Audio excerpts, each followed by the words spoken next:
Headphone लगा लीजिए और अगर हो सके तो अपने कमरे की लाइट बंद कर दीजिए, क्योंकि आज जो कहानी आप सुनने वाले हैं वो सिर्फ एक डरावनी कहानी नहीं है, बल्कि होली के दिन हुई एक ऐसी घटना की कहानी है जिसके बाद एक पूरे गांव ने रंगों से डरना शुरू कर दिया।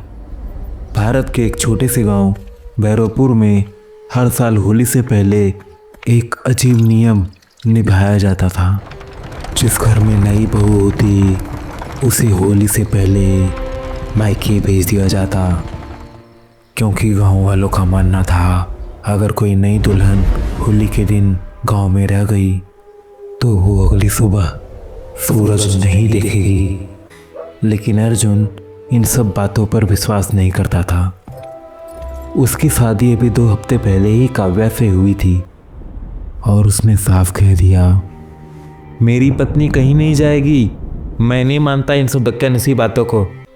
लेकिन उसी रात कुछ ऐसा हुआ जिसने काव्या को अंदर तक डरा दिया। आधी रात को उसे लगा जैसे कोई घर के बाहर रंग घोर रहा हो। छाप छाप छाप। बाहर कोई नहीं था, लेकिन जमीन पर लाल रंग का पानी बह रहा था।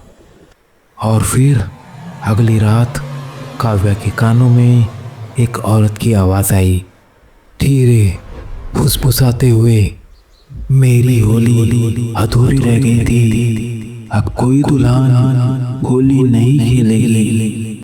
काव्या डर गई, लेकिन उसे अभी पता नहीं था कि असली डर तो होली की रात उसका इंतज़ार कर रहा था, क्योंकि उस रात काव्या की आंखें अचानक सफ़ेद हो गईं। उसके होठों से एक अजीब आवाज़ निकली, आज मेरी होली पूरी होगी।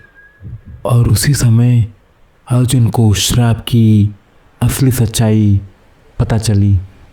सच्चाई ये थी कि जिस लड़की की आत्मा पूरे गांव को श्राप दे रही थी, उसे मारने वाले लोग कोई और नहीं, अर्जुन के अपने ही परिवार वाले थे। अगली सुबह गांव वालों ने अर्जुन के घर का दरवाज़ा खोला। घर के आंगन में हर जगह लाल रंग फैला हुआ था।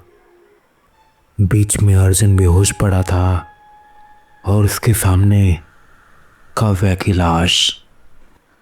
दीवार पर खून से लिखा था, अब मेरी होली पूरी हो गई।